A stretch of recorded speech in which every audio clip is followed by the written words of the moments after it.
শাশ্বতী দত্ত। আজকে আমি আমার স্টুডেন্টদের সামনে আবার উপস্থিত হয়েছি BHIE 142 বিষয়ে কিছু আলোচনা করব বলে। আগের দিন এই BHIE 142 দুটো ইউনিট আলোচনা করেছিলাম এবং সেখানে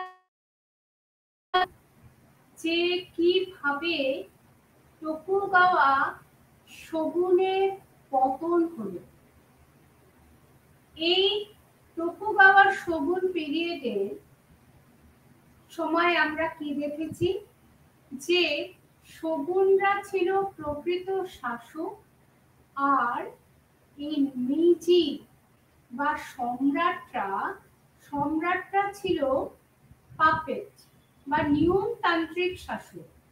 অর্থাৎ শোগুন পিরিয়ডে আমরা two kinds of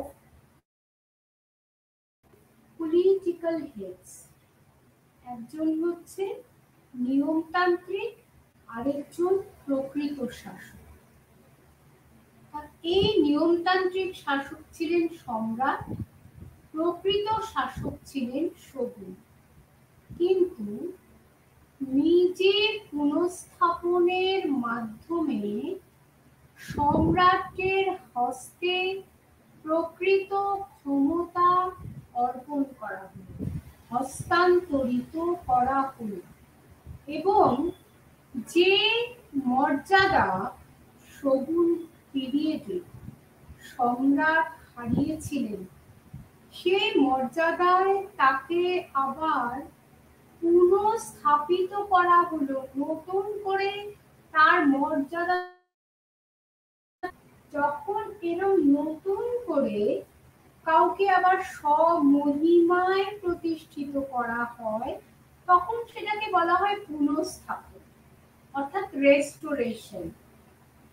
রেস্টোরেশন মানে, তার মানে সম্রাট, ইট ইন্ডিকেটস যে সম্রাট তার প্রকৃত ক্ষমতা, তার মর্যাদা, তার গৌরব হারিয়ে ফেলেছিলেন এবং তিনি শোগুনদের হাতে পুতুল হয়েছিলেন।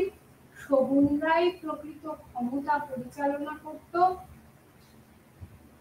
কাজেই এই শোগুনের মধ্যে যখন দুর্বলতা একটু একটু করে প্রকাশিত হতে থাকলো, এটাই কিন্তু রাজনীতির নিয়ম। আমরা এর আগে পৃথিবীর বিভিন্ন সভ্যতা পড়েছি, আমরা ভারতীয় সভ্যতাও পড়েছি এবং সেখানে আমরা কি দেখেছি, যখন কোনো শক্তি অতিরিক্ত ক্ষমতা করায়ত্ত করে, তখন সে তার বিরুদ্ধ শক্তিকে অনেকটা স্থিমিত করে দেয়, স্তব্ধ করে দেয়। কিন্তু সেটা কিন্তু ধুমায়িত হতে থাকে। একটা কথা মাথায় রাখতে হবে, বিরুদ্ধ শক্তিকে এইভাবে কখনো তাকে স্তব্ধ করা যায় না, তাকে দমন করা যায়, কিন্তু দমন করার মাধ্যমে তার ভেতরে যে একটা ক্ষোভ ধুমায়িত হতে থাকে, তার বহিঃপ্রকাশ কিন্তু একদিন না একদিন হবে। আমরা যে সমস্ত ডিক্টেটোরিয়াল গভর্নমেন্ট দেখেছি, আমরা কি দেখেছি সেকেন্ড ওয়ার্ল্ড ওয়ারের আগে আমরা জার্মানির অবস্থা দেখেছি, আমরা ইটালির অবস্থা দেখেছি। সেখানে আমরা দেখেছি ডিক্টেটররা কিরকম করে, সে হিটলার, তিনি কিভাবে তার যে বিরোধীদের তাদেরকে হত্যা করে তিনি তাদেরকে কণ্ঠরোধ করেছিলেন, কিন্তু শেষ পর্যন্ত কি পেরেছিলেন? না পারেন। একই কিন্তু আমরা যদি জাপানের আমরা এই ইতিহাসকে পর্যালোচনা করি, আমরা আগের দিন বিশদে শগুনকে আলোচনা করেছি, শগুন পিরিয়ড। সেখানে আমরা কি দেখেছি, শগুনরা জাপানকে বিচ্ছিন্ন করে দিয়েছিল বাইরের বিশ্বের সঙ্গে। এর ফলে কি হয়েছিল, বাইরে আমরা যদি সেই অচল আয়তনের মধ্যে বাস করি, তবে বাইরের বিশ্বে যে কি পরিবর্তন হচ্ছে, কি টেকনোলজিক্যাল চেঞ্জ, এমনকি সায়েন্টিফিক চেঞ্জ যেগুলো হচ্ছে, সেগুলো আমরা জানতে পারবো না। সব থেকে বড় কথা, শিক্ষার ক্ষেত্রে আমরা পিছিয়ে থাকবো, আমরা শিল্প বাণিজ্যের ক্ষেত্রে, টেকনোলজি তো আছে, শিল্প বাণিজ্যের ক্ষেত্রে পিছিয়ে থাকবো। আমরা সেখানে আগের দিন কি বলেছিলাম, যে ভীষণই সীমাবদ্ধ এবং আভ্যন্তরীণ বাজার ভিত্তিক একটা শিল্প আমরা সেখানে দেখেছি। তার ফলে কি হচ্ছে, কোনো ভারী শিল্প গড়ে ওঠেনি, এবং যারা শিল্পপতি তাদের মধ্যে একটা ক্ষোভ ধুমায়িত হচ্ছিল। চনিন বলে এক শ্রেণীর বণিকের উদ্ভব হয়েছিল, কিন্তু যারা শিল্প বাণিজ্য করে বিদেশের সঙ্গে আমদানি রপ্তানি করে নিজেদের ক্ষমতাকে, নিজেদের প্রাচুর্যকে বৃদ্ধি করে, সেই বিষয়টি কিন্তু পুরোপুরি স্থগিত ছিল। আর এখানে একটা জিনিস ভাবার আছে, আমি আবার পেছন দিকে যাচ্ছি, কারণ ইতিহাস সবসময় একটা কম্প্যারেটিভ স্টাডির মধ্যে দিয়ে। আমরা যদি সেই রেনেসাঁ যুগে ফিরে যাই, ইউরোপীয় রেনেসাঁতে, সেখানে আমরা কি দেখলাম, রেনেসাঁ ঠিক পরে পরেই নেশন স্টেটের রাইজ হচ্ছে, এবং সমস্ত রাজারা তারা পৃষ্ঠপোষকতা করছেন বিভিন্ন ভৌগোলিক বাণিজ্যে, ভৌগোলিক আবিষ্কারে। ভৌগোলিক আবিষ্কার কিন্তু আলটিমেটলি বাণিজ্যের রূপ ধারণ করছে, এবং যখন একের পর এক বাণিজ্য জাহাজগুলো বিভিন্ন জায়গায় যাচ্ছে, সেখানে পরিবেশ স্থাপন করছে, আদান প্রদান হচ্ছে, তখন তার করটা কোথায় প্রবেশ করছে, না সরকারের কোষাগারে। এবং সরকার, তার ফলে কি হচ্ছে, সরকারের অর্থনৈতিক ক্ষমতা আরো উজ্জীবিত হচ্ছে, এবং সেই অর্থ দিয়ে সরকার আরো অনেক শক্তিশালী সৈন্যবাহিনী তার তৈরি করছে, আরো নতুন নতুন টেকনোলজিক্যাল ডেভেলপমেন্ট করছে।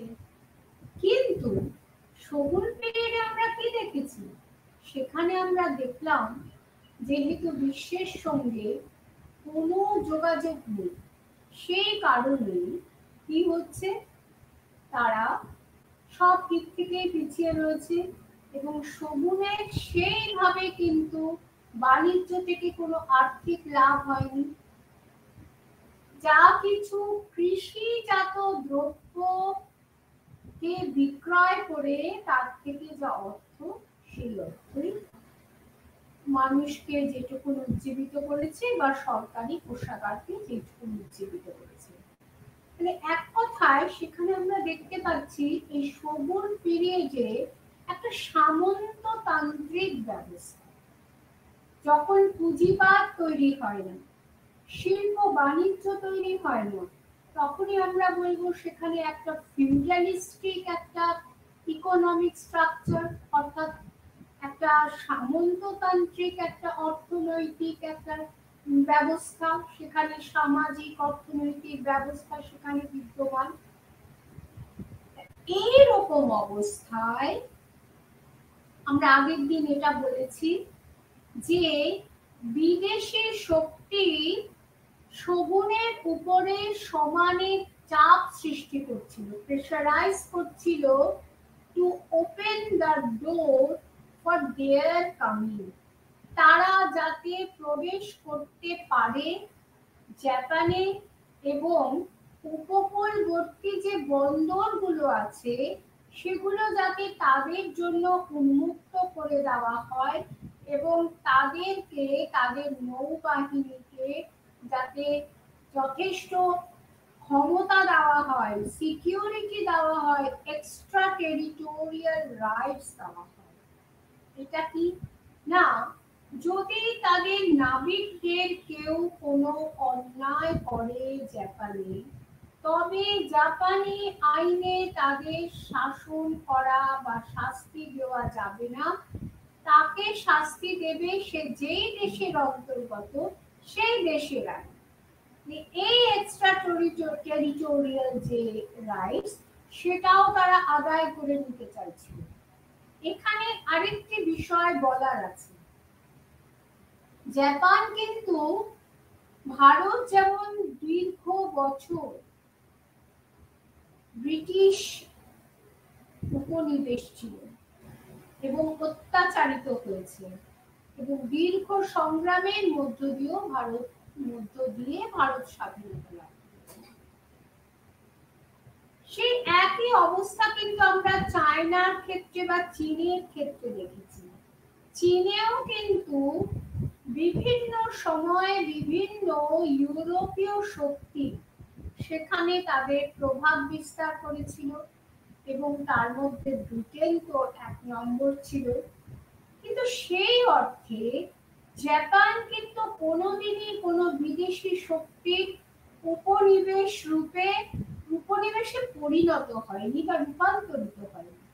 তাহলে এখানে প্রশ্ন উঠতে পারে, কেন তারা বারবার জাপানকে প্রেশারাইজ করছে তাদেরকে উপকূলটাকে খুলে দেওয়ার জন্য, যাতে ওখানে তারা এসে বসতি স্থাপন করতে পারে, যাতে তাদের নৌবহরকে সেখানে রাখতে পারে। কেন না, এর প্রধান কারণ আগের দিন বলেছি, যে জিওগ্রাফিটা যখন আলোচনা করেছি তখন বলেছি যে জাপানের প্রতিবেশী দেশ চীন, সেই চীনের সঙ্গে বাণিজ্য করার জন্য বা তার উপর আধিপত্য প্রতিষ্ঠা করার জন্য কিন্তু জাপানকে তারা কাজে লাগাতে চেয়েছিল। কারণ জাপান মাঝখানে থাকলে, জাপান যদি বিরোধিতা করে, জাপান যদি ঢুকতে না দেয় সেই বিদেশি শক্তি বা বিদেশি নৌবহরকে, তাহলে তাদের পক্ষে ইজি অ্যাক্সেস হবে না চীনে প্রবেশে। এই কারণেই তাদের জাপানে ঢোকার দরকার ছিল। এটাই হচ্ছে জাপানের সৌভাগ্য, যে যেহেতু সে উপনিবেশ হিসাবে তার যে মর্যাদা পূর্ণ হয়নি, সে উপনিবেশে রূপান্তরিত হয়নি, তাই জাপানের সামনে কিন্তু উন্মুক্ত ছিল পথ নিজেকে গড়ে তোলা।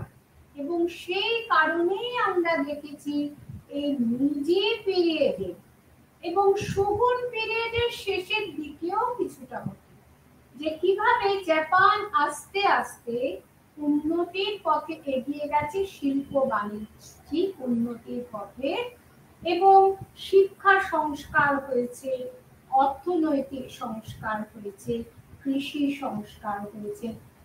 এগুলো নিয়ে অনেক সমালোচনা আছে, এবং হয়তো আম জনতা এর দ্বারা যে সবাই, যে সর্বশ্রেণীর মানুষ, আপামর জনসাধারণ এর দ্বারা উপকৃত হয়েছিলেন এ কথা বলা যায় না। এবং নিজে পুনঃস্থাপনের মাধ্যমে জাপানে যে একটা গণতান্ত্রিক বিপ্লব সূচিত হয়েছিল এবং সমস্ত ক্ষমতা সম্রাটের কুক্ষিগত হয়েছিল, সে বিষয়ে বিতর্ক রয়েছে। এই কারণে ঐতিহাসিকরা এই মেজি পুনঃস্থাপনের প্রকৃতি নিয়ে কিন্তু অনেক আলাপ আলোচনা করেছেন, এবং তাদের অনেকেই এই মত পোষণ করেছেন যে জাপানে একটা মেজি পিরিয়ডে একটা অলিগার্কিক শাসন প্রতিষ্ঠিত হয়েছিল, অর্থাৎ অভিজাত তন্ত্র, এবং সেখানে সম্রাট কিন্তু এই অভিজাতদের হাতে অনেকটা, তিনি কিন্তু তাদের কর্তৃত্বের আন্ডারে সম্রাট ছিলেন। যাই হোক, তাহলে আমি আগে একটু ইন্ট্রোডাকশনে একটু সিনপসিসটা আপনাদের সামনে তুলে ধরছি, তাহলে পরবর্তী আলোচনাটা সুবিধা হবে। তাহলে যথারীতি যখন এইরকম প্রেশারাইজ শুরু হলো বিদেশি শক্তির থেকে, তখন শোভন দেখলেন যে আর কোনো উপায় নেই রুদ্ধদ্বার নীতিকে ফলো করার।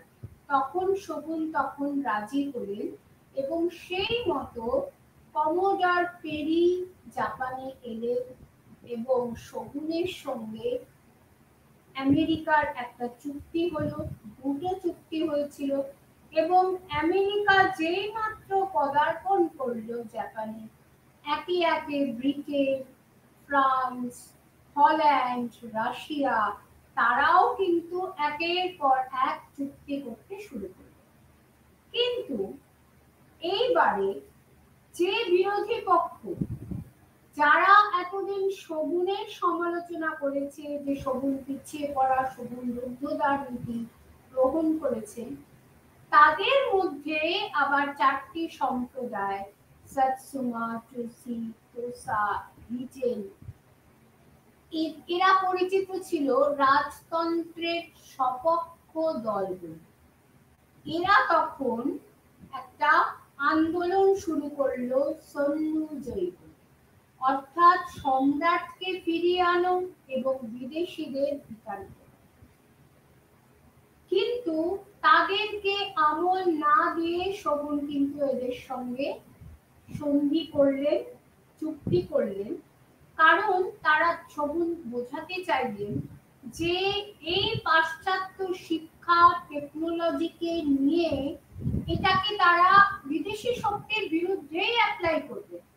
কিন্তু বিরোধী শক্তি সেটা শুনল না এবং তারা একটা চরম আন্দোলন শুরু করল এবং এইসব বিদেশি শক্তি সিমোনোসেকি প্রণালীতে যখন ওই উপকূলবর্তী অঞ্চলে তাদের নৌবহর ছিল, তারা তখন তাদের উপরে কি করলেন, গোলা বর্ষণ করতে শুরু করলেন। আবার এই যে বিদেশি শক্তি তারাও কিন্তু এই সাতসুমা চুসু কিন্তু সব থেকে উগ্রবাদী ছিল, উগ্রবাদী রাজতন্ত্রী ছিল।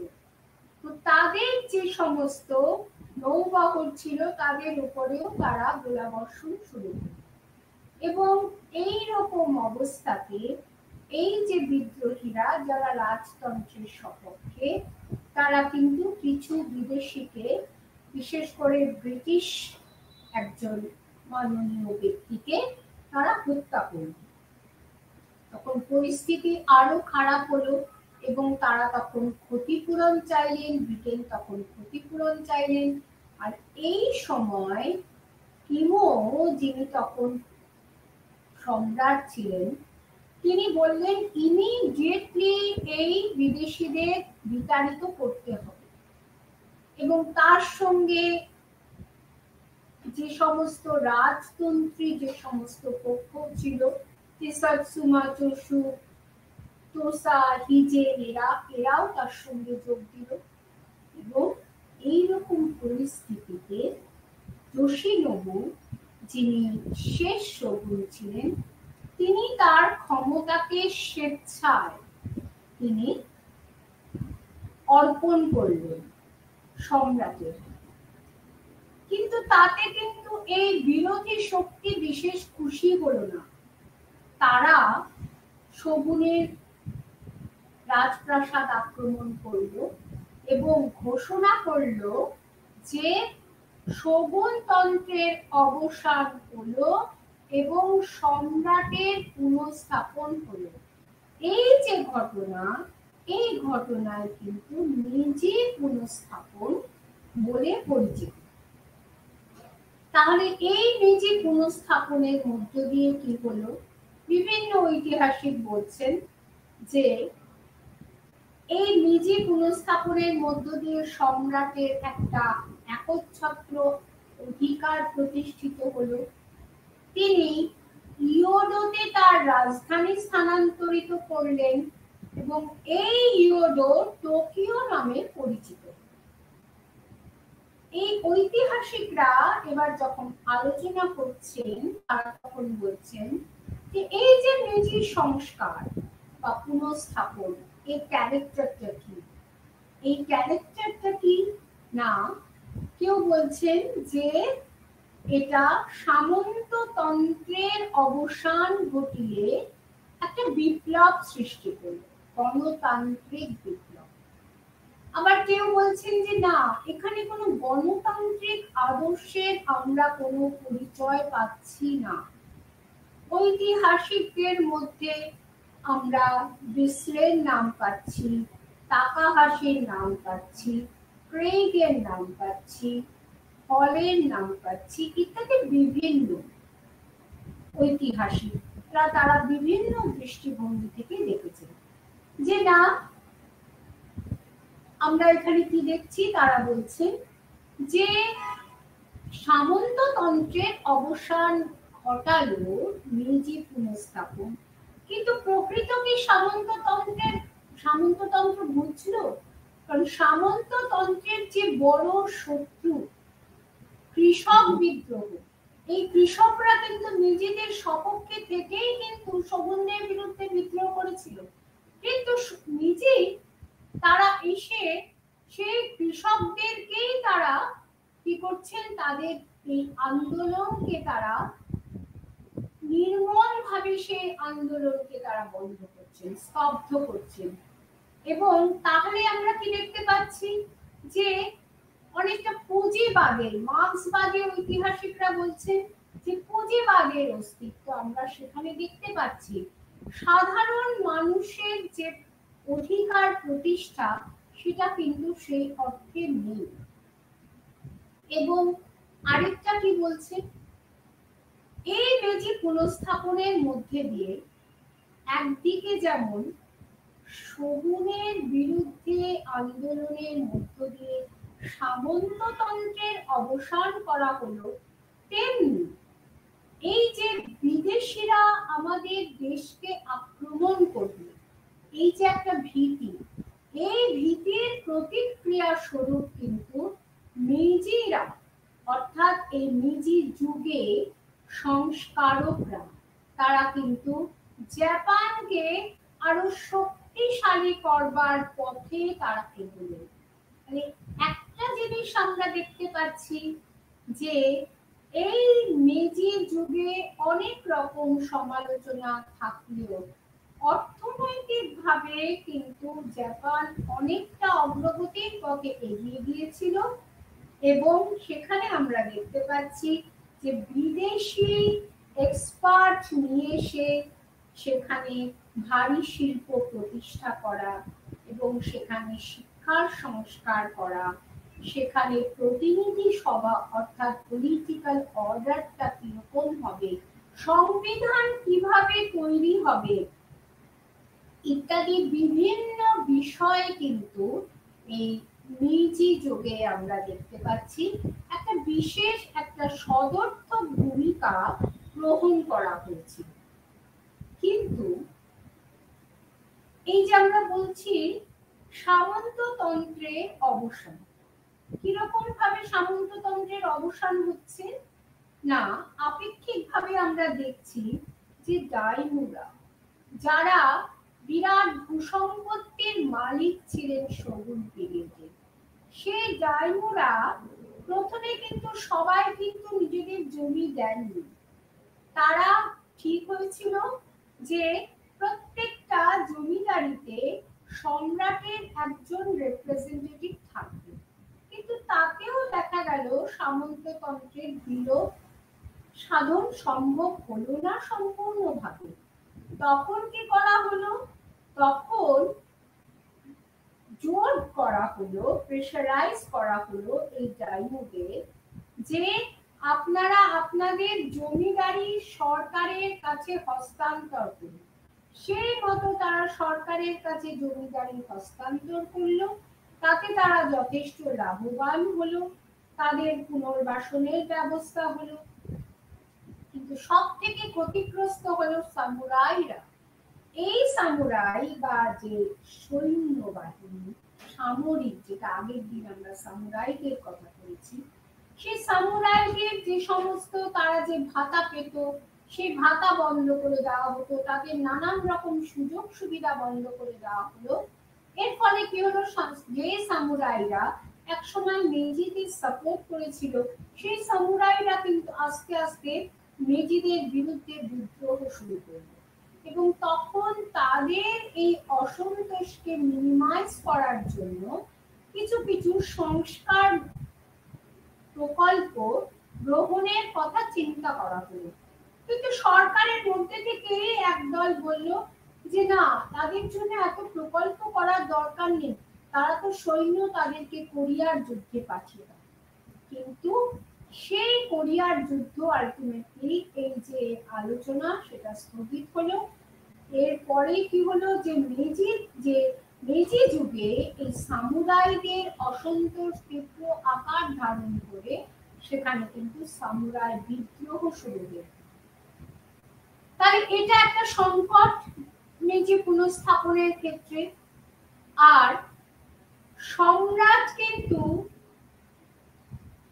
এখনো কিন্তু সেই নামে, অর্থাৎ সম্রাটের নামে, যেমন আমরা দেখতে পাচ্ছি ব্রিটেনে রানীর একটা বিশেষ মর্যাদা ছিল, তার নামে চালিত হতো, পরিচালিত হতো সংসদীয় সরকার, সেখানে প্রধানমন্ত্রী ছিলেন। কিন্তু এখানে কিন্তু রাজতন্ত্র, এবং এই রাজতন্ত্রে সম্রাট কিন্তু প্রকৃত ক্ষমতার অধিকারী, এবং সংবিধান যে প্রচলিত হলো সেখানেও দেখা যাচ্ছে সবকিছুর শীর্ষে তিনি যদি কোনো কিছু বিল নাকচ করে দেন, তিনি যদি অ্যাকসেপ্ট না করেন, তাহলে কিন্তু সেই বিল কিন্তু আইনে পরিণত হবে। কিন্তু যদি গভীরে পর্যালোচনা করা যায়, তাহলে কিন্তু দেখা যাবে পার্লামেন্টের ক্ষমতাই একটা অমিল ছিল, এবং সেখানে সম্রাটের একটা মর্যাদা ছিল, তাকে একটা মর্যাদাপূর্ণ আসন দেওয়া হয়েছিল, কিন্তু প্রকৃত ক্ষমতা তার হাতে ছিল কিনা সেটা নিয়ে ঐতিহাসিকদের মধ্যে নানা বিতর্ক আছে। কৃষির ক্ষেত্রে নানান সংস্কার হলো। কি সংস্কার হলো, যে না, বলা হলো এতদিন পর্যন্ত তোমরা যে নিয়মে চলেছ, তোমরা এখন আর তোমাদের ভূস্বামীর কাছে তোমরা কর দেবে না, তোমরা কর দেবে সরকারের ঘরে, এবং সেই কর মুদ্রার মাধ্যমে দিতে হবে। এতে কৃষকরা অনেকেই ভীষণভাবে ক্ষতিগ্রস্ত হলেন, এবং তাদের অনেকে নিজেদের কৃষি জমি ছেড়ে অন্য জায়গায় ভাড়াটে কৃষকের কাজ করতে তারা বাধ্য হলো। এর ফলে আমরা দেখতে পাচ্ছি ওদিকে কাগজের নোট ছাপানো হলো, কিন্তু এই যে যখন আদান প্রদান হচ্ছে, তখন সে মুদ্রা যখন দেশের বাইরে যেতে শুরু করলো, তখন দ্রব্যমূল্য বৃদ্ধি হলো, মুদ্রাস্ফীতি হচ্ছে। এবং যখন মেজি যুগে যখন সরকার কি করছেন, দ্রব্যমূল্য বৃদ্ধি দিচ্ছেন, তখন কৃষকরা আবার ক্ষতিগ্রস্ত হচ্ছে। অর্থাৎ আমরা যেমন দেখেছি শোভন পিরিয়ডের শেষের দিকে একটা সংকটাপন্ন, যেটাকে গেঞ্জি বিশৃঙ্খলা বলছে নামে পরিচিত ইতিহাসে। তো এই মেজি যুগে অনেক উন্নতি হয়েছিল, অনেক গণতান্ত্রিক ব্যবস্থা হয়েছিল, এবং যেটা শোভন পিরিয়ডে ছিল না, অর্থাৎ বিরোধী পক্ষ তারা সংবিধান অনুসারে তারা সরকারের মধ্যে বিরোধী পক্ষ হিসাবে কাজ করবে, তারা সরকারের সমালোচনা করবে, যেটা আমরা শোভন পিরিয়ডে আমরা ভাবতেই পারতাম না। তো এই উন্নতিগুলো কিন্তু হয়েছিল। তো তাহলে আমরা দেখতে পাচ্ছি যে কৃষির ক্ষেত্রেও একটা সংকট তৈরি হচ্ছে। তবে শিল্প বাণিজ্যের ক্ষেত্রে এবং শিক্ষার ক্ষেত্রে কিন্তু যথেষ্ট উন্নতি হচ্ছে। শিক্ষার ক্ষেত্রে আমরা ত্রিস্তরীয় একটা দেখছি, সেখানে বিশ্ববিদ্যালয় আছে, সেখানে মধ্য শিক্ষা আছে, অর্থাৎ মাধ্যমিক শিক্ষা এবং প্রাথমিক শিক্ষা, এই তিনটে স্তর। তার সঙ্গে যুক্ত হলো নর্মাল স্কুল, অর্থাৎ শিক্ষক শিক্ষণের যে স্কুল। তাহলে এটা চারটে স্টেজে রূপান্তরিত হলো। আর হাতে কলমে শিক্ষার জন্য বিভিন্ন টেকনিক্যাল স্কুল তৈরি হয়েছিল। কিন্তু এবং আরেকটি বিষয়, এই যে শিক্ষকরা তাদের সামরিক যে শিক্ষা গ্রহণ ট্রেনিং নেওয়া বাধ্যতামূলক করা হয়েছিল, তবে শিক্ষার পেছনে যে হিডেন যে উদ্দেশ্য, সেটা হচ্ছে শিক্ষা ব্যবস্থাকে এমন করো যে সম্রাটের প্রতি যাতে সবাই অনুগত থাকে, সম্রাটের প্রতি যাতে তারা আনুগত্য প্রকাশ করে, এবং স্টুডেন্টদের মধ্যেও তোমরা সেই আদর্শটা, সেটা রোপণ করো, সেই বীজ রোপণ করো যে সম্রাটের প্রতি অনুগত থাকতে হবে। কিন্তু নারী শিক্ষার ক্ষেত্রে বিশেষ কোনো উন্নতি হয়নি। আর আমরা যখন বাণিজ্যের ক্ষেত্রে এলাম, তখন দেখতে পাচ্ছি ভারী শিল্প তৈরি হচ্ছে, সেখানে রেলপথ তৈরি হচ্ছে, জাহাজ নির্মাণ শিল্প তৈরি হচ্ছে, নৌবহর তৈরি হচ্ছে, এবং সেখানে রেশম বস্ত্রের শিল্প তৈরি হচ্ছে, কয়লা এবং খনি শিল্প ইত্যাদি নানান শিল্প তৈরি হচ্ছে সেখানে। এবং সরকার অধিকাংশ ক্ষেত্রে সেগুলোকে বেসরকারীকরণ করছে, এবং এই বেসরকারীকরণ করে যেই সমস্ত বেসরকারি প্রতিষ্ঠানকে তারা ক্ষমতা দিচ্ছেন, তারা আরো দ্বিগুণভাবে বিদেশি টেকনোলজি নিয়ে তারা আরো উন্নতি করছে। এবং তার ফলে একটা জিনিস, নিজের যুগে কিন্তু ভারী শিল্পের ক্ষেত্রে একটা চরম উন্নতি হয়েছিল। তাহলে আমরা যদি পর্যালোচনা করি, আমরা কৃষি বাদ দিলাম, শিক্ষার উন্নতি হয়েছিল এবং ভারী শিল্পের কিন্তু উন্নতি হয়েছিল। আর এই সময় জাইবাৎসু বলে একটা গোষ্ঠীর উত্থান হয় এই ভারী শিল্পের বিকাশকে কেন্দ্র করে। এই জাইবাৎসু গোষ্ঠী হচ্ছে অভিজাত সম্পদশালী গোষ্ঠী, যারাই কিন্তু মূলত এই সমগ্র যে জাপানের যে অর্থনীতি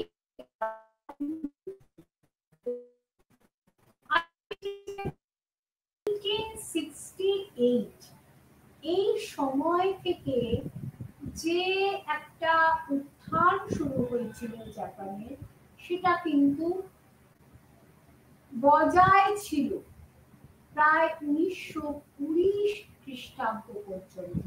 এবং বলা হয় মেজি মানে হচ্ছে জ্ঞানদীপ্তির শাসনকাল, জ্ঞানদীপ্তির সময়। সত্যই বিদেশের সঙ্গে আদান প্রদান করে, অর্থাৎ মানসিকতার আদান প্রদান, বৌদ্ধিক আদান প্রদান, শিল্পের আদান প্রদান করে কিন্তু এই মেজি যুগ জাপানকে যথেষ্ট একটা শক্তিশালী জায়গায় পৌঁছে দিয়েছিল। ঐতিহাসিকরা যারা এই মেজি যুগের অনেক সমালোচনা করেছেন, তারাও কিন্তু স্বীকার করেছেন যে যেই সময় এই মেজি পুনঃস্থাপন হয়েছে, সেই সময় যদি কঠোর হস্তে শাসন ভারকে গ্রহণ করা না হতো, যদি কোনো অতিরিক্ত রিল্যাক্সেশন দেওয়া হতো, তাহলে কিন্তু জাপানকে আমরা মেজি যুগে যে অবস্থায় দেখেছি, সেই অবস্থায় কিন্তু জাপানকে ইতিহাসের পাতায় আমরা পেতাম না। আর এই জাইবাৎসুদের আরেকটা গুরুত্বপূর্ণ ভূমিকা হচ্ছে এই যে দ্বিতীয় বিশ্বযুদ্ধের সময় জাপান যে এত আগ্রাসী নীতি গ্রহণ করেছিল, এর পেছনেও কিন্তু এই জাইবাৎসু গোষ্ঠীর প্রয়োজন ছিল। সুতরাং এক কথায় বলা যায় মেইজি পুনঃস্থাপন জাপানকে শিল্পোন্নত করেছিল, শিক্ষা দীক্ষার ক্ষেত্রেও জাপানের অনেক উন্নতি হয়েছিল। এই হচ্ছে সিনপসিস, যে আমরা কি বলতে পারি। এবার আমরা আসি আমরা কি লিখেছি। আমরা যা যা বললাম টোকুগাওয়া যুগের অন্তিম পর্যায়, সেখানে আমরা দেখতে পাচ্ছি একটা আভ্যন্তরীণ অসন্তোষ তৈরি হয়েছিল শগুন শাসনের বিরুদ্ধে। সেই অসন্তোষকে স্তব্ধ করার জন্য 1841 সালে যেন তারা প্রকারেণ কিছু সংস্কার করতে চেয়েছিলেন শগুন ইয়েজোশি, এবং এই সংস্কার টেম্পো সংস্কার নামে পরিচিত।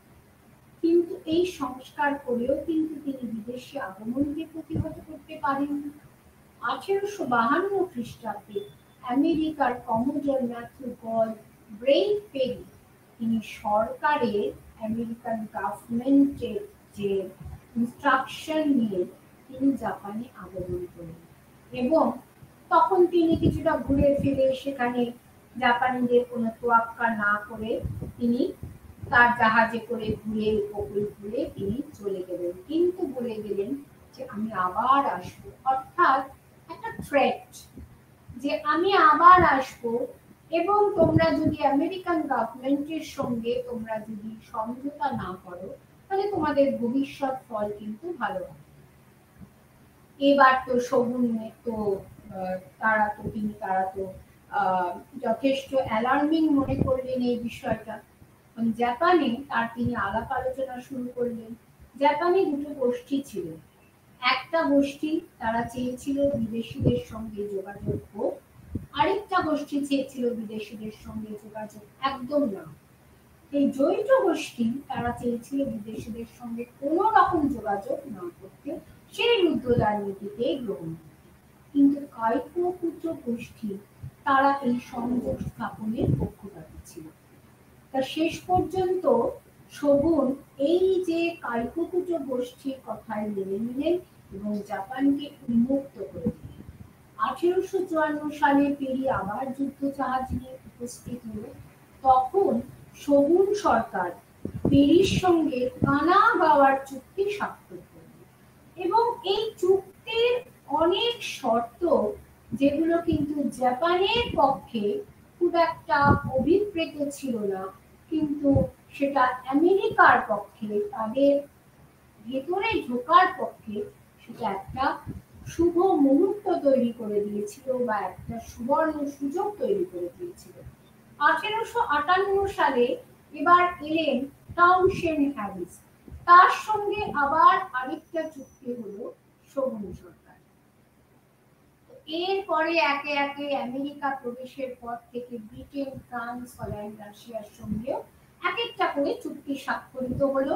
তো এই চুক্তি স্বাক্ষরের ক্ষেত্রে সরকারের যে পরামর্শদাতা তার নাম ছিল নাওসুকে, তার একটা উল্লেখযোগ্য ভূমিকা ছিল।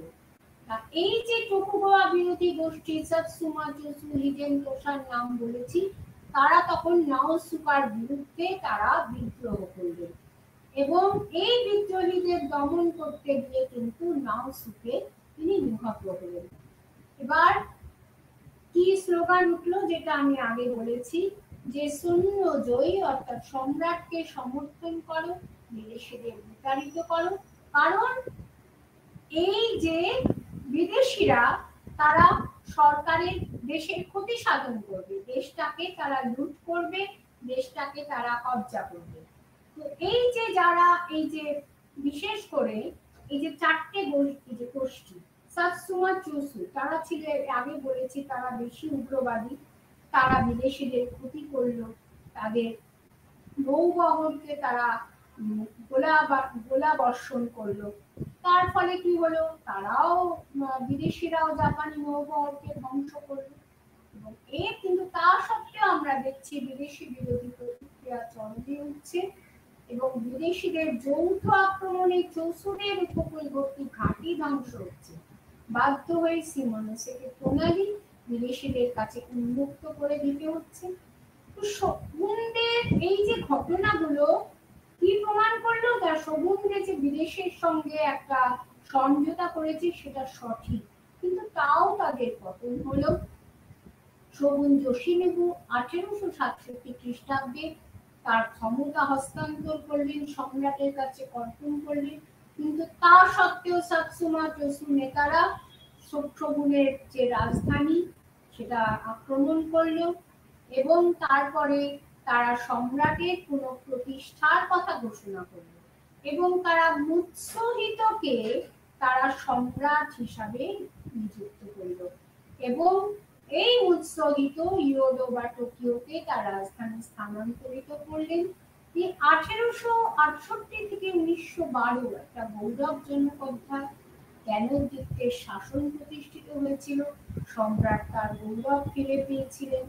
সামন্ততান্ত্রিক ব্যবস্থার বিরুদ্ধে একটা জেহাদ ছিল, পাশাপাশি পাশ্চাত্য সাম্রাজ্যবাদী আক্রমণের বিরুদ্ধে জাপানের একটা প্রতিক্রিয়াও ছিল বলা যায়। এর মাধ্যমে জাপানকে নতুন করে গড়ে তোলার প্রচেষ্টা করে ওই চার গোষ্ঠী। সামন্ততন্ত্র বিলুপ্ত হলো, কিন্তু তাতে কিন্তু দায়মোদের বিশেষ কোনো ক্ষতি হয়নি।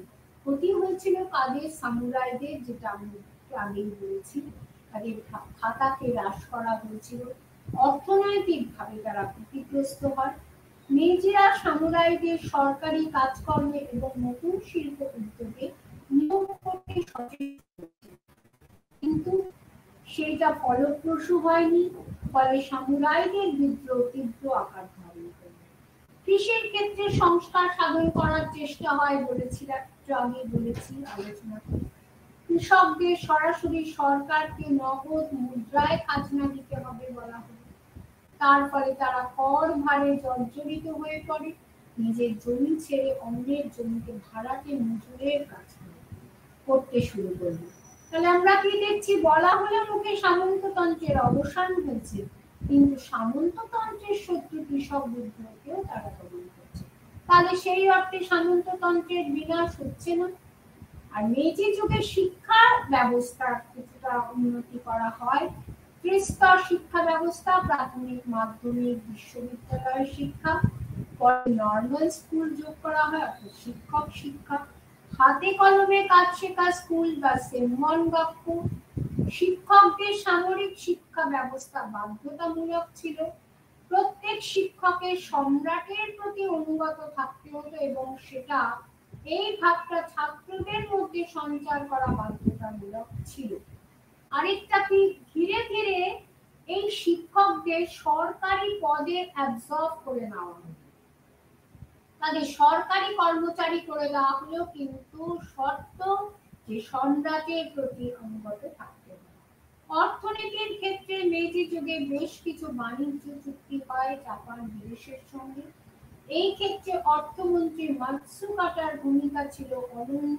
তিনি বিদেশে যান, সেখানকার অর্থনৈতিক অবস্থা দেখে তিনি ফিরে আসেন এবং এই যে আর কি এই যে আদান প্রদান, এই ব্যাপারটা আমরা এই শিক্ষার ক্ষেত্রেও দেখেছি। প্রথম দিকে বেশ কিছু ছাত্রকে বিদেশে পাঠানো হয়েছিল, তারপরে সরকার যখন দেখলো যে এইভাবে ছাত্রদের বিদেশে পাঠিয়ে সেখানে তাদের ভার বহন করা, ব্যয়ভার বহন করাটা যথেষ্ট ব্যয় সাপেক্ষ, তখন তারা সেখান থেকে সমস্ত নানান রকম শিক্ষাবিদদের নিয়ে আসতে লাগলেন। এই অর্থনীতির ক্ষেত্রেও কিন্তু তাই। কিন্তু ঘটনাটা হলো যে পাশ্চাত্য শিক্ষা এবং পাশ্চাত্য শিল্প যে অবস্থান সেটা অনেক উন্নত ছিল। তার সঙ্গে যখন জাপান তার সঙ্গে প্রতিযোগিতা করতে গেল এবং তার সমকক্ষ অর্থনীতি নিজের দেশের যখন জাপান প্রতিষ্ঠা করতে গেল, তখন কিন্তু একটা অসম প্রতিযোগিতা হয়ে গেল। তার ফলে আর্থিক সংকট ঘনীভূত হলো, হস্তশিল্প ধ্বংস হলো, ধাতু মুদ্রা দেশের বাইরে চলে যেতে লাগলো, কাগজের মুদ্রা ছাপা শুরু হলো পরিস্থিতি স্বাভাবিক করতে, ফলে মুদ্রাস্ফীতি ও মূল্য বৃদ্ধি শুরু হলো। এই অবস্থা থেকে পরিত্রাণের জন্য নানান সংস্কার করা হলো, ব্যাংক ব্যবস্থা গড়ে তোলা হলো, ব্যাংক অফ জাপান নামে কেন্দ্রীয় ব্যাংক তৈরি হলো, মুদ্রার মাধ্যমে কর দানের ব্যবস্থা হলো, জাহাজ শিল্প, নৌ শিল্প, খনি শিল্প, সামরিক সরঞ্জাম, যন্ত্রচালিত বস্ত্র শিল্প, রেলপথ প্রভৃতি উদ্যোগকে আরো উন্নততর করার চেষ্টা হলো। আর এই শিল্পগুলোকে কিন্তু চেষ্টা করা হলো বিদেশি পুঁজি না ব্যবহার করে দেশীয় পুঁজির মাধ্যমে ইনভেস্টমেন্টটা যেন দেশীয় হয়, এবং সেই কারণে বেসরকারি উদ্যোগপতিদের সুযোগ দেওয়া হলো। Mitsubishi, Nippon railway company, Mitsui কোম্পানিকে রেশম কারখানার দায়িত্ব দেওয়া হলো, সিনাগাওয়া কাঁচ কারখানার দায়িত্ব দেওয়া হলো ইসিমুরা কোম্পানিকে। এই যে বিদেশি, এই যে বেসরকারি যে উদ্যোগপতিদের মধ্যে জাপানে 4টে পরিবার প্রধান ছিল: মিৎসুবিশি, মিৎসুই, সুমিটোমো ইয়াসুদা। এবং মেজি সরকার এদেরকে নানাভাবে অর্থনৈতিক সুযোগ সুবিধা পাইয়ে দিলেন, যাতে তারা জাপানের শিল্পকে উন্নত করতে পারে। এবং এই বেসরকারি সংস্থাকে সাহায্য করার যে একটা নীতি এলো, তার ফলে একটা নতুন গোষ্ঠীর উদ্ভব হলো, জাইবাৎসু। আমি একটু আগেই আলোচনা করেছি, বা সম্পদশালী গোষ্ঠী। এই যে 4টে পরিবার যাদের কথা বললাম, যে তারা কিন্তু এই 4টে পরিবার মিৎসুবিশি, মিৎসুই, সুমিটোমো ইয়াসুদা, এরা কিন্তু এই জাইবাৎসু গোষ্ঠীর অন্তর্ভুক্ত ছিল। এরাও সম্পদশালী গোষ্ঠী। দ্বিতীয় বিশ্বযুদ্ধে জাপানকে আগ্রাসী নীতি গ্রহণ করার পেছনে ছিল এদের প্ররোচনা বা প্রেরণা, কথা উল্লেখ করেছে। এরপর আসবো জাপানের সংবিধান। 1889 খ্রিস্টাব্দে জাপান, অর্থাৎ পলিটিক্যাল অর্ডার যদি ঠিক না হয়, সেটা যদি একটা কাঠামো ভিত্তিক না হয়, তবে কখনোই সেই সরকার উন্নতি করতে পারে না। তো নতুন সংবিধান প্রণীত হলো। 1882 সালে ঘোষণা করা হলো যে 1890 সালে একটি জাতীয় প্রতিনিধি সভা গঠিত হবে। সেই সময় নতুন সংবিধান প্রণয়নের কথা ঘোষণা করা হলো। ইটো হিরোবুমির উপর দায়িত্ব দেওয়া হলো। সেই মতো যে স্ট্রাকচারটা তৈরি হচ্ছে, 1888 সালে প্রিভি কাউন্সিল গঠিত হচ্ছে, ইটো তার প্রেসিডেন্ট নির্বাচিত হচ্ছেন। 1889-তে সম্রাট এই সংবিধান প্রবর্তন করছেন। সম্রাটকে সর্বোচ্চ ক্ষমতা দেওয়া হচ্ছে, এবং সেই ডিভাইন অরিজিন থিওরির উপর ভরসা করা হচ্ছে। তাকে দৈবিক মর্যাদার অধিকারী করা হচ্ছে, এমনকি যাবতীয় প্রশাসনিক, কূটনৈতিক, সামরিক, বিচার, আইন সবকিছু শীর্ষে তিনি, সবকিছু। কিন্তু যে বিচার ব্যবস্থা দেখতেন স্পেশাল বিচার বিভাগীয় সংস্থা বা বিচারকরা, আর আইন বিষয়টি যে স্পেশাল ট্রাইব ছিল, তার উপর কিন্তু অর্পিত ছিল। তত্ত্বগতভাবে বিচার বিভাগের দায়িত্ব দেওয়া হলো, কিন্তু বাস্তবে বিচার পরিচালনা করতেন বিচারকরা। এছাড়া কর নির্ধারণ, আয় ব্যয়ের হিসাব রাখা প্রভৃতির দায়িত্ব দেওয়া হয়েছিল আইন বিভাগ বা ডায়েটের। প্রত্যেক নাগরিককে এটা একটা ভালো কাজ করেছিলেন তারা।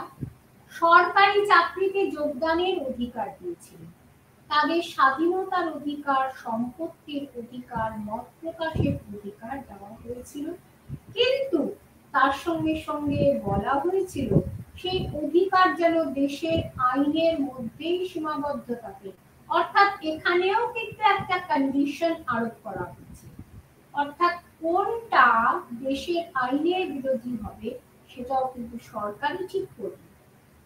এবারে ভোট দানের বিষয়টি একেবারেই নেগেটিভ অ্যাটিটিউড শো করছে। সম্পত্তির উপর, অর্থাৎ এখানেও সেই অলিগার্কিক্যাল একটা অ্যাপ্রোচ, সামন্ততান্ত্রিক অ্যাপ্রোচ। ভোট দান সম্পত্তির উপর নির্ভর করত, প্রাপ্তবয়স্কের ভোটাধিকারের ভিত্তিতে নয়, এবং মন্ত্রীরা সম্রাট কর্তৃক নির্বাচিত হতেন। জনসাধারণের দ্বারা কি করে হবে? জনসাধারণের অধিকাংশই তো এই যে যোগ্য হতে হতো, যে সম্পত্তি থাকতে হতো, সেটা জনসাধারণের ছিল না, সেই কারণে জনগণের দ্বারা মন্ত্রীরা নিযুক্ত হতেন না। জাতীয় প্রতিনিধি সভার দুটো কক্ষ ছিল, একটা উচ্চতর কক্ষ হাউস অফ পিয়ার্স, নিম্নতর কক্ষ হাউস অফ রিপ্রেজেন্টেটিভস। আর ডায়েটের অধিবেশন যখন স্থগিত থাকত তখন সম্রাটকে জরুরি আইন অর্থাৎ আইনের বিষয়টা সম্রাটকে জরুরি আইন জারি করার ক্ষমতা রয়েছে এবং এই ডায়েট প্রণীত আইনে যদি সম্রাটের অনুমোদন বা স্বাক্ষর থাকত তবেই তা কার্যকর করা। সংবিধানে ক্যাবিনেট শব্দটি ব্যবহার হয়নি, সেখানে কাউন্সিল অফ মিনিস্টার্স কথাটি ব্যবহৃত হচ্ছে। তাহলে এই ক্যাবিনেটটার সঙ্গে সংসদীয় গণতন্ত্রের একটা সম্পর্ক রয়েছে। সেইটা বাদ দেওয়ার অর্থ গণতান্ত্রিক বিপ্লব কিন্তু এখানে সার্থক হচ্ছে না। তার জায়গায় কাউন্সিল অফ মিনিস্টার্স এবং এই মন্ত্রীরা তারা কিন্তু ডায়েটের সদস্য হওয়া তাদের কাছে বাধ্যতামূলক ছিল না। তাই যদি হয় এই যে বাধ্যতামূলক, মন্ত্রীরা অর্থাৎ নিম্ন কক্ষ তাদের কাজের জন্য বাধ্য থাকবে, এই যে বাধ্যবাধকতা হাউসের কাছে বাধ্য থাকবে আইন বিভাগের কাছে, সেটা যখন থাকলো না তখন কি হচ্ছে, মন্ত্রীদের স্বৈরতান্ত্রিক হয়ে ওঠা একটা পথ খোলা রয়েছে।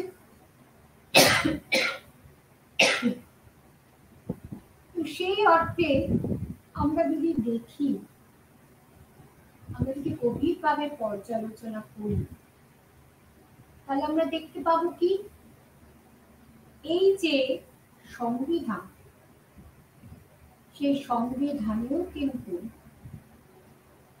সম্রাটের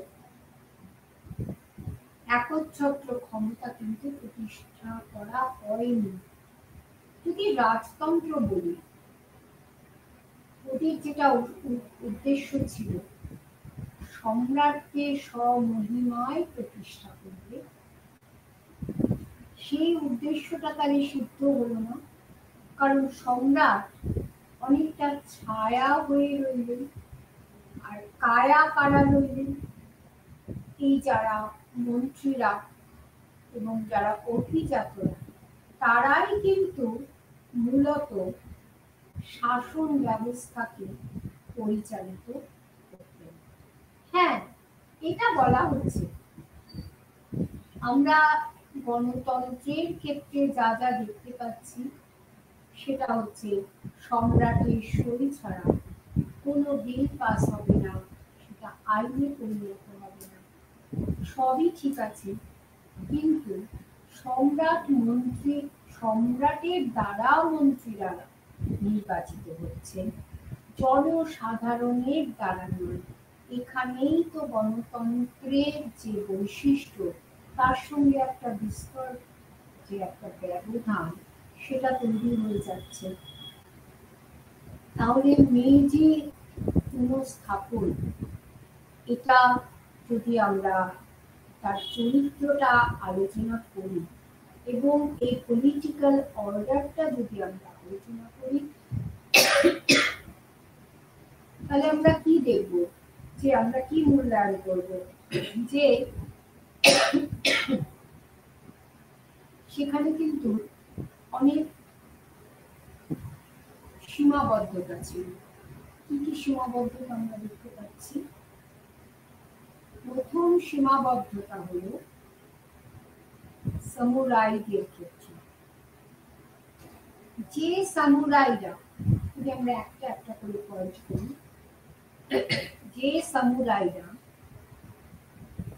এই শগুনের বিরুদ্ধে মেজিদের পক্ষে তারা আন্দোলন করেছিল, তারা কি তাদের প্রকৃত মূল্য পেল? এটা একটা প্রশ্ন। একইভাবে আমরা যদি শগুনের সঙ্গে একটা কম্পারিটিভ স্টাডি করি, হ্যাঁ, শগুন যুগে একটা অবরুদ্ধ শিল্পনীতি, অবরুদ্ধ অর্থনীতি, বাজার কেন্দ্রিক, আভ্যন্তরীণ বাজার কেন্দ্রিক অর্থনীতি সেখানে ছিল, এবং কিন্তু সেখানে কিন্তু কৃষি কার্যের যেটুকুন শিল্প বা বাণিজ্য আমরা দেখেছি সেটা কিন্তু কৃষি ভিত্তিক ছিল। এখানে অনেক ভারী শিল্পের উন্নয়ন হচ্ছে, কিন্তু যে কৃষকরা, যারা হচ্ছে মেরুদণ্ড, সেই কৃষকরা কিন্তু ভীষণভাবে ডিপ্রাইভড হচ্ছে। তারা অর্থনৈতিকভাবে ডিপ্রাইভড হচ্ছে, তারা রাজনৈতিকভাবে ডিপ্রাইভড হচ্ছে। রাজনৈতিকভাবে কি ডিপ্রাইভড হচ্ছে না, তাদের তো ভোটাধিকারই নেই, তাদের সম্পত্তি নেই, তাদের ভোটাধিকার নেই। যারা বড় শিল্পপতি, যারা ভূস্বামী, দাইনু, বা যারা অনেক বড় মাপের কৃষক, তারা কিন্তু বেনিফিশিয়ারি, তাদের কিন্তু তারাও উপকৃত হচ্ছে, কিন্তু যারা মাঝারি স্তরে রয়েছে তারা সরে যাচ্ছে, যারা একেবারে নিচে রয়েছে তারাও সরে যাচ্ছে।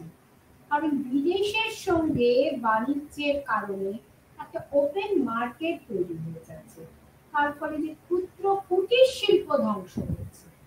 এই কুটির শিল্পের ধ্বংস কিন্তু নিজে অর্থনীতির একটা